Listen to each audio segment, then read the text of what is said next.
All right. Hello, everyone.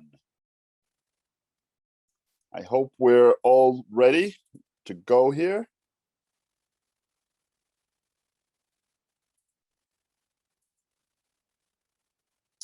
My name is Ken Davis, the Director of Business Development here at eTrepid. I'll provide you all of my contact information at the end of the webinar in case you want to get a hold of me. I'll give you my email address if you are interested in setting up a quick chat. I'd like to take a moment to introduce you all to Tom Blanford, the CEO of eTrepid. Tom has a unique career path as a US Navy veteran. Tom's military service and information technology background has led him to create eTrepid, which has become a premier award-winning global IT service provider. Now, for those of you who are not familiar with eTrepid, our team focuses on the area of cybersecurity, cloud computing, AI, machine learning, as well as unified communication. eTrepid services are highly customizable and can be specifically developed to meet any business needs or compliance requirements. We are headquartered in Mechanicsville, Maryland. So we're excited to have Justin Rainmuth, the CEO of TechRug, joining us this morning for coffee and conversations with eTrepid. In today's discussion, Justin will address what every company should have and what to do to protect themselves. So as part of that discussion, he'll address why every organization needs cyber breach insurance, ensuring certain agreements are included on a cyber breach policy, business email being compromised, ransomware data extortion, as well as the advantages and characteristics of an effective cyber policy. Now, after the presentation, we'll address any questions you may have, plus we'll give you an opportunity to take advantage of a free trial and assessment to help enhance your cybersecurity efforts.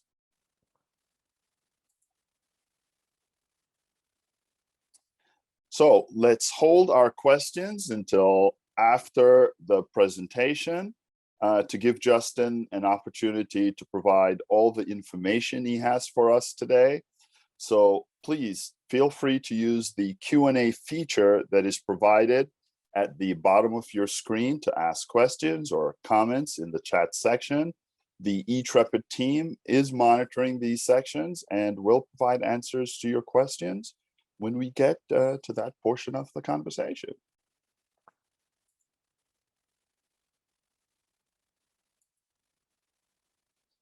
Again, I want to thank everyone for joining us. The first 100 people who have registered and does remain on the webinar until the end of the discussion will get a $10 Starbucks gift card. We did receive your information during the event registration and will be reaching out to ensure you receive your card right after the event. So with so many great things for us to cover, you know, this will be an interesting conversation with Justin, and we're happy to host this midday pick me up. So thank you all for joining us again. Now, as I've mentioned before, we're delighted to have Justin Rainmuth, the CEO of TechRug, with us here today. Justin has many years of experience in information technology. Along the way, he has maneuvered into insurance.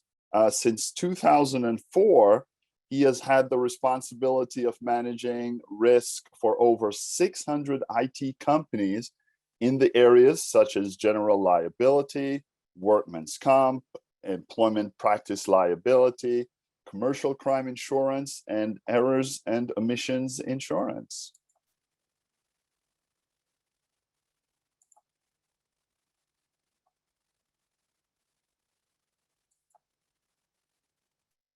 Now, we know Justin has a lot to cover, so let's get started as he guides us through the best way to ensure we're not running a risky business.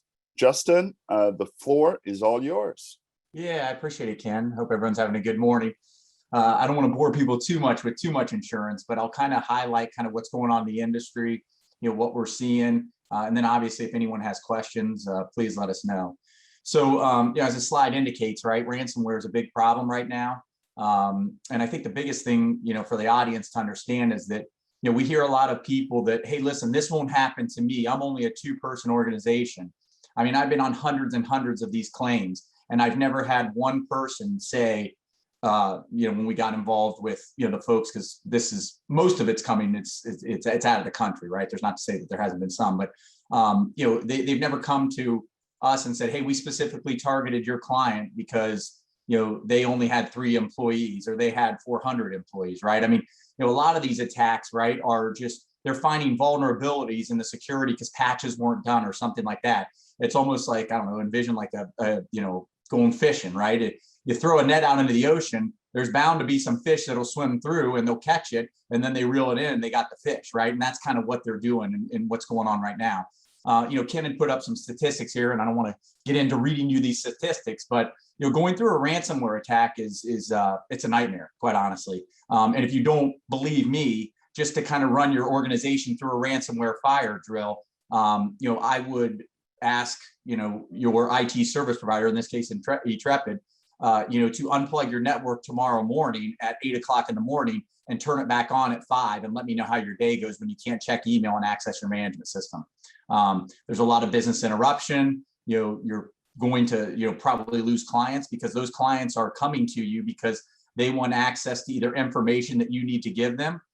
So if they can't get that, right, clients tend to put up with it for a couple of hours. But when you're talking about days and weeks, which some of these ransomware attacks can last, put your organization in a tough spot.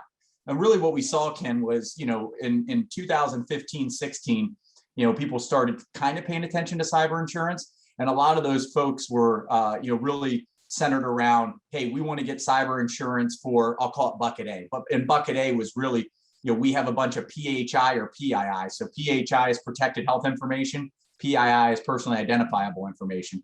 So, in states like, Maryland, Virginia, Ohio, where I'm at, there are laws on the books that say if this information is compromised, you have to do A, B, C, and D. These are some of the insuring agreements that Ken put up here, but that's kind of the sensitive info group, right? And they really wanted to make sure that we had the theft or disclosure of protected health or personally identifiable information, and then we had the ability to provide credit monitoring to those affected, and then we had the ability to engage with forensics to make sure what was the damage and report back to the state of what was what happened. And then you want to make sure that you've got a PR team available in case you make the local newspaper. So that's kind of the first bucket of why an organization looks to reach out and get cyber. The second group is really centered around their systems, right? So they're really worried that in case of a ransomware attack, if we're shut down, do we have the right policy that will cover us things for business interruption, or to recreate data, or to pay the ransom in cyber extortion, or to initiate bricking coverage, which is computer hardware replacement. So the second group really is paying attention to their systems and how important they are, and how that on a day-to-day basis, how it keeps the organization going. The third group really focuses, and again, it's okay if you're all 3 of these, but the third group really comes to us and pays attention to some sort of cyber crime event. So they know someone that was subject to a business email compromise or some sort of unauthorized electronic funds transfer. So security, everyone on this call, is extremely important with these things. I mean, I think you'll see now if you go to apply for cyber insurance and you did it 3 years ago, the questions that the carriers are asking today, they weren't asking 3 and 4 years ago. And they're almost getting into what I would call the MSSP space, where they're monitoring via external surface scans what's going on 24/7.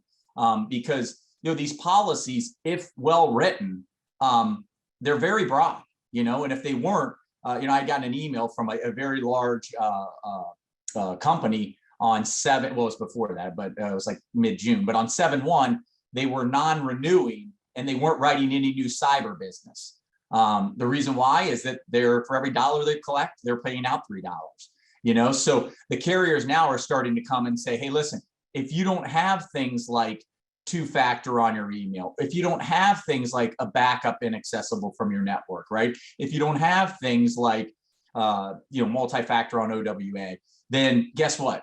Either A, you don't get the coverage, B, we're going to add some additional exclusions that really limit the policy to maybe only 30% of it working, or C, we're going to sublimit where everyone else might get $1 million of cyber extortion or ransomware protection. We're only going to give you $100,000. So to me, if you're going to look at kind of the risk management pie chart, it involves both security, making sure that you're doing the right things, and also it involves insurance. And again, on our end, I can't tell you the number of times, a couple of years ago where, it was mostly people that were coming to us were, medical offices or legal offices or accounting offices that had a lot of this sensitive data. But now, I was just reading an article yesterday that was talking about the construction industry. They're really targeting construction, and, the ransomware is a huge, huge problem. And I saw that a lot of these construction companies that have cyber policies, they said, be prepared because your premium increases could be 50 to 100%. So again, I don't want to turn this into talking too much about insurance, and it's not a fear tactic. But if you don't have the right security in place and you don't have a cyber policy in place, I would just caution you, because the attacks, whether it's a ransomware attack, a business email compromise, a cyber crime event, we're not seeing less and less of these. We're seeing more and more of these. And I think that statistics on that previous slide, would kind of reiterate what I'm talking about a little on this webinar today.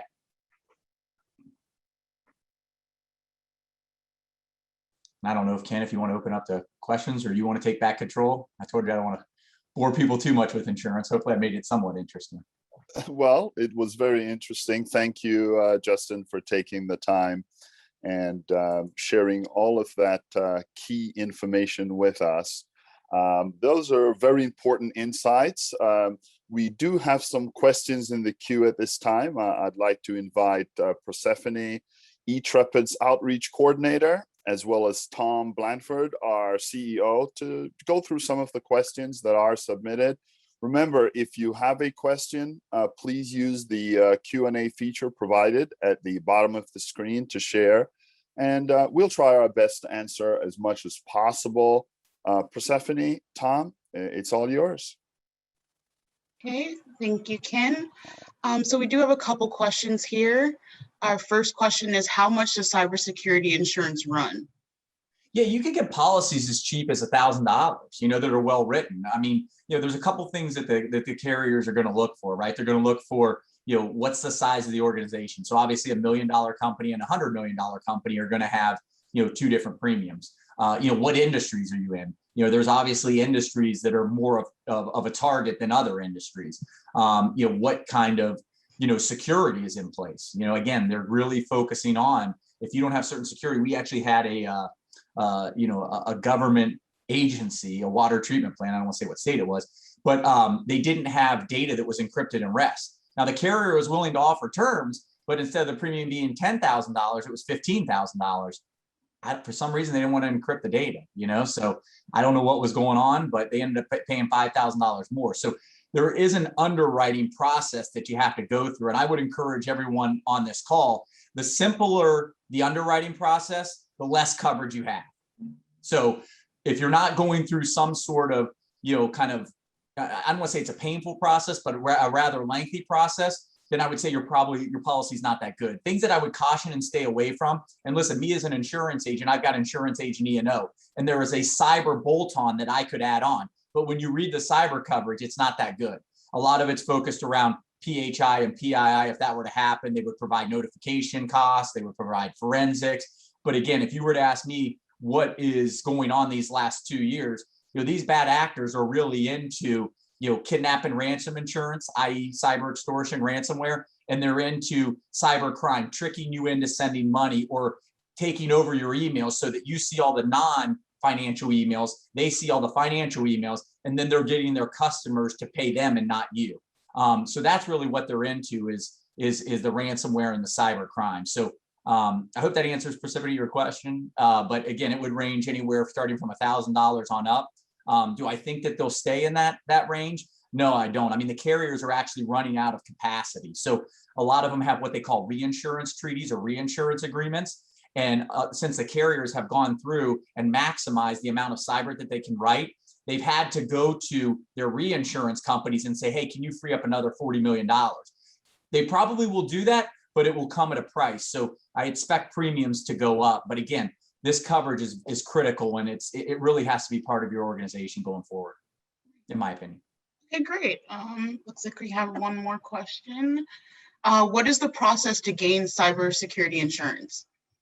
Yeah, so you'll go through an application process. You know, it varies carrier to carrier. I think the biggest thing is that these policies are unregulated.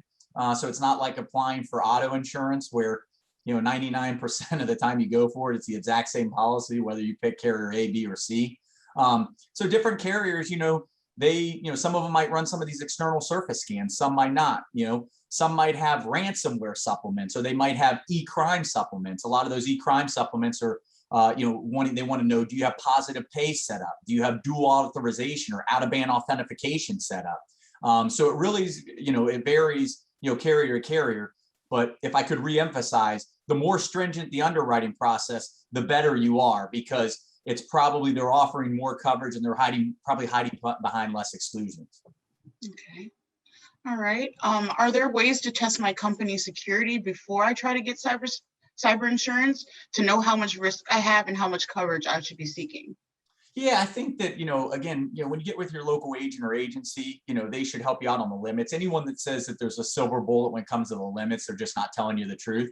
Because again, I've been on attacks where the ransom's 500,000 and 5 million. So, at the end of the day, I kind of remind people, what would you pay to get your kid back, right? I mean, that's kind of what the ransom is. If you're willing to pay $1 million, then they'll take $1 million. Sometimes they'll negotiate. Sometimes they won't negotiate. Sometimes they'll get into your email. They'll see you have a cyber policy and they'll ask for the amount that's on your cyber extortion limit. So if it's $1 million, they'll ask for $1 million. If it's $2 million, they'll ask for $2 million. So those are kind of some of the things that, that in terms of limits, it makes it hard. The other thing I would say is that I've been on cases where, these bad actors are really, really, really good at encrypting the data. The decryption process is a nightmare. It can take days to a week, and it's just time. It's not that the people aren't doing their job. It's just the amount of data that's encrypted, and the decryption process, it could be either a little out of whack, right? It could not as smooth as some of the others, or it just could be the volume of data that's tied up. So again, if you're going to be down 2 days versus a week, well, you need more business interruption coverage, So I would say going through the underwriting process, you should probably be able with 60 or 70% certainty determine some sort of limits that are good for your organization. But there is no, underwriting manual that says, hey, if you do these things, with 100% certainty what limits you should carry. It's not like insuring your house where it's pretty easy to tell what the replacement cost is. Again, what's the ransom amount going to be? How many days are you going to be down? Are the bad actors going to engage or not engage? Are they going to, negotiate with you or not negotiate with you? There's just so many moving targets when these ransomware attacks take place. Okay. And someone asked, can you be denied cybersecurity insurance? Yes. So, again, it could be, the carrier, if you go to a particular carrier, it could be a capacity issue. It could be a security issue. Maybe you don't have the right things in place. I mean, I could be quite honest with that. Water treatment plan. I was surprised that with the encryption that they even offered the coverage. I mean, they did it at 50% debit, but I thought for sure they wouldn't offer it, but they offered it. So, I would go back and say, I would encourage maybe just get an application, take a peek at the application, give it to eTrepid and say, hey, listen, how do we fare on this, right? I still would encourage everybody to make sure that you can check all those boxes because, if somebody really wants to come pick on your cherry tree, they're going to do it. That's why you need cyber insurance. But a lot of these attacks are still, they're sophisticated, but they're not targeting people. They're targeting vulnerabilities and exposures. They're not targeting companies. I mean, when you're talking American Express or Verizon or somebody like that, yeah, they're going to target those, but they're not targeting, 3-person accounting or insurance firms or lawyers or things like that. So they're really just looking for the vulnerabilities. So I would encourage everybody to make sure that security is up to speed because it's an important part of this equation. Okay, and then our last question, are you required to comply with any specific compliance or audit obligations? You mean as in the person applying for the coverage? I believe so. Again, it's going to be up to the carrier. Some of them might make you go through and, when you talk auditing, if data is being hosted or something like that, they could make them go through some sort of SOC 1, SOC 2 type 1, SOC 2 type 2, SOC for cybersecurity. They could make you do something like that. I would still say where the premiums are at right now, between the external surface scans that they're doing, as well as the application process. They might ask for things like, hey, can we see a patch compliance report or endpoint security report? But it's still mostly kind of, hey, what's on the paper and how are you answering these questions? And oh, by the way, we're going to do some artificial intelligence and some of these external surface scans on our end to make sure that there aren't exposures that aren't on that piece of paper. So I would say, in terms of qualifications, it's really up to the carrier, but a lot of them aren't going down that road yet. If premiums continue to increase, I could see something where, hey, if you go through a SOC 2 type 1 or a SOC 2 type 2, you get a 15% discount on your premiums, but we're just not there yet.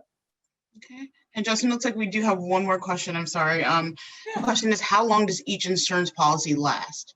A year. So you can't get it for, more than a year. A lot of people want to say, hey, can I buy it for 2 or 3 years and get a discount?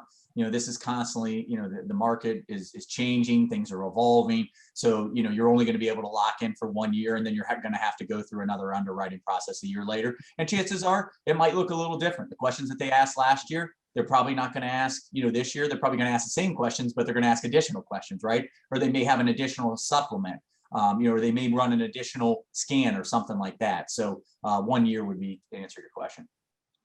Okay, that looks like that was our last one. Thank you, Justin. Oh, absolutely. Fantastic.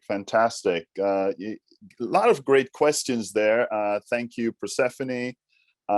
Thank you once again, Justin, for joining us today and taking the time to share this information.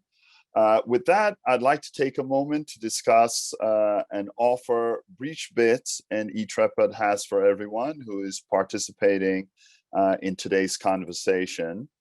I'll bring that up for you. Now, we've teamed up with BreachBits to get you on the right track when it comes to cybersecurity concerns. In the chat section, we've placed a link to sign up and take advantage of a 30-day free trial of the BreachBits Intelligence Red Team, which will provide you insights into your business risk and where you're most vulnerable. Following the trial, eTrepid will review with you your security assessment results and provide you with options to strengthen your security and protect your data.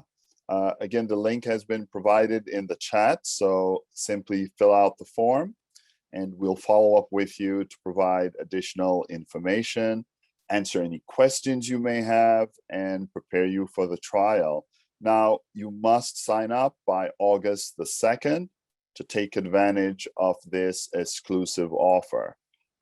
If you have any general questions about services or want to learn more about cyber insurance, please feel free to contact me. Any information that you may want to share with us, we can discuss. My information here is listed on the screen.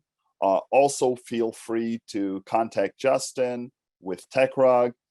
We'll be more than happy to address any questions you may have and provide you with further information. In the meantime, you'll receive a survey. We would love to hear your thoughts about the information that you did receive today. Lastly, just to be sure that you guys will join us again in our next coffee and conversation topic, we wanted to inform you about change management, the conversation that we'll have on Thursday, September the 23rd at 11. Lion Guard sales engineer Scott Davis will provide insights on monitoring changes in your technology for security and compliance. So please do keep an eye out for more information about that event, and we will be updating you guys soon regarding that. We'll provide a recording of today's event for everyone and answer any questions that we may have missed, as well as sending the $10 Starbucks gift card to those who qualify. In the meantime, we ask that you take a moment to fill out the brief survey. Feel free to follow us on social media.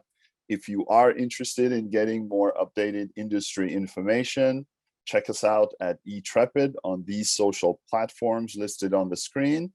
Thank you all for joining. We look forward, hopefully, to us talking soon again. And hopefully we can see you all at the next Coffee and Conversation on September the 23rd. Thank you, and you all have a great week.